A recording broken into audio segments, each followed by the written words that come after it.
Hi viewers, this is Jitan Ramesh and you are watching me on behindwoods.com.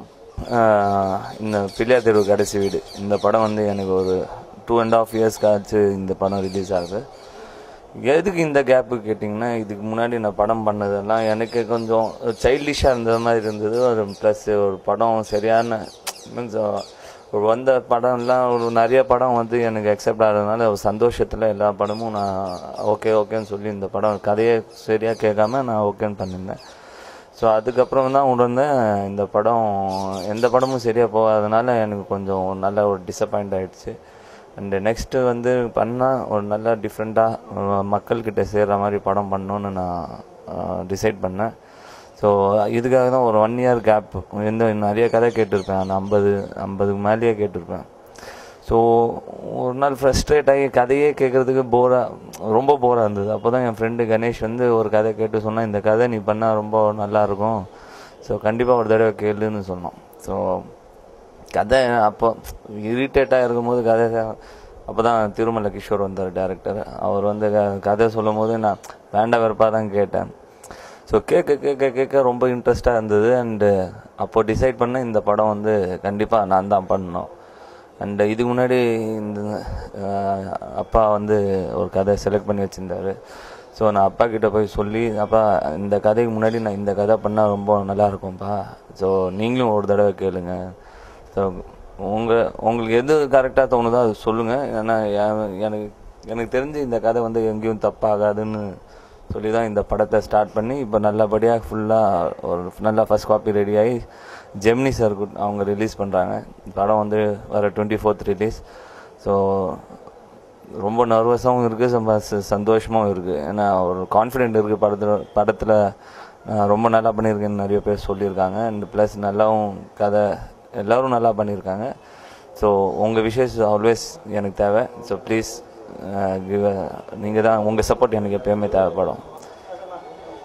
இந்த படத்தில் வந்து பார்த்திங்கன்னா heroine வந்து நியூ ஃபேஸ். அவங்க வந்து நியூ ஃபேஸும் சொல்ல முடியாது, ஏன்னா இந்த படம் வேட்டைக்காரனில் வந்து அவங்க விஜய் சாரோட ஃப்ரெண்டு கேரக்டராக வருவாங்க, சஞ்சிதா படுகோன்னு.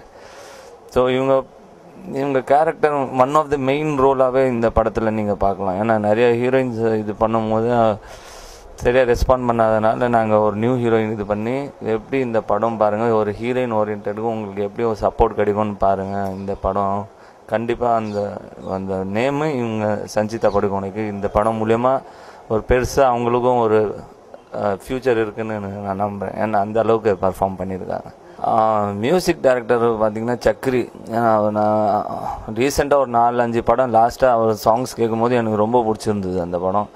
ப்ளஸ் அவருக்கும் ரொம்ப இன்ட்ரெஸ்ட் பட்டார் தமிழ் இண்டஸ்ட்ரிக்கு வரணும்னு.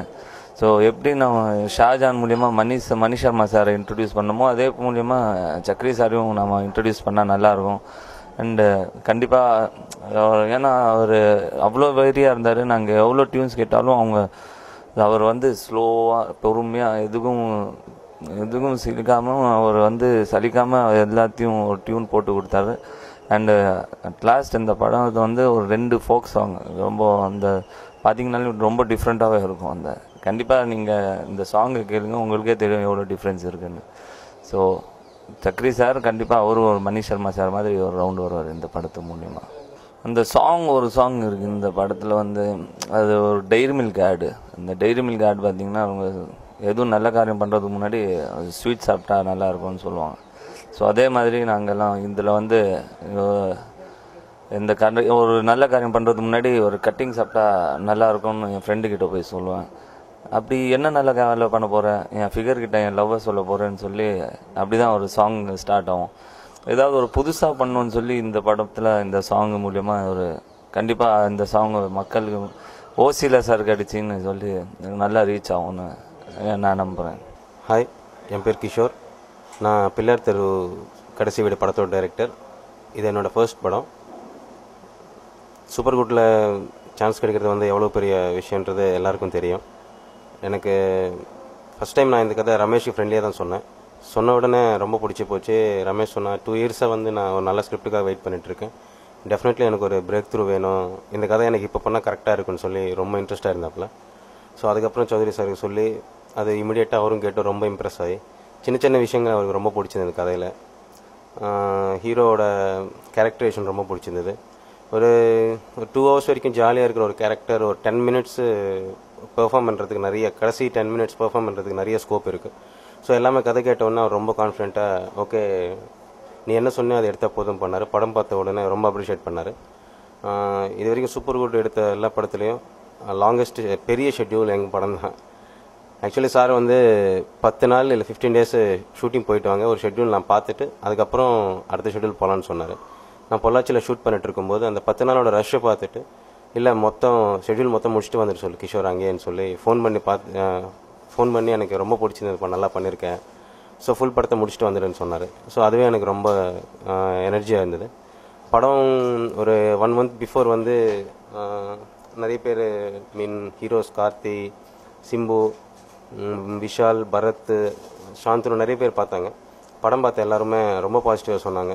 நாங்கள் எதிர்பார்க்கல, ரொம்ப நல்லா இருக்குது, கிளைமேக்ஸ் எல்லாம் ரொம்ப டச்சாக இருக்குன்னு சொன்னாங்க.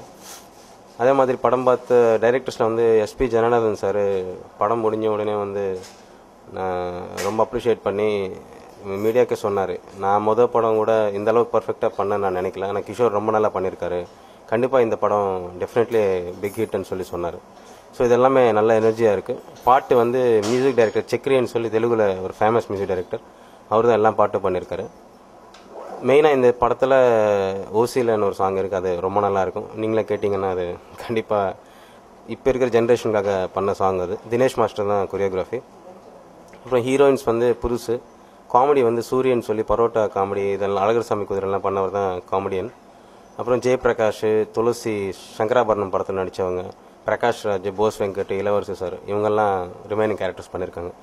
எல்லா கேரக்டர்ஸுமே லைவாக இருக்கும், அன்னெசரியாக ஏதோ வருது இல்லைன்னு போகாமல் எல்லா கேரக்டர்ஸும் எதுக்காக உருவாக்கப்பட்டது, அதுக்கான ஜஸ்டிஃபிகேஷன் கடைசியில் இருக்கும் எல்லா கேரக்டர்ஸுக்கும்.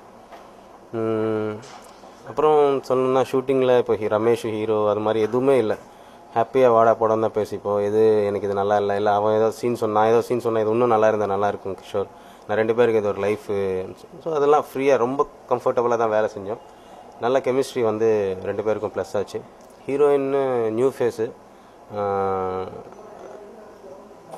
கன்னடாவில் ஒரு 2-3 படம் நடிச்சிருக்காங்க. தமிழில் அவங்களுக்கு இது படம்.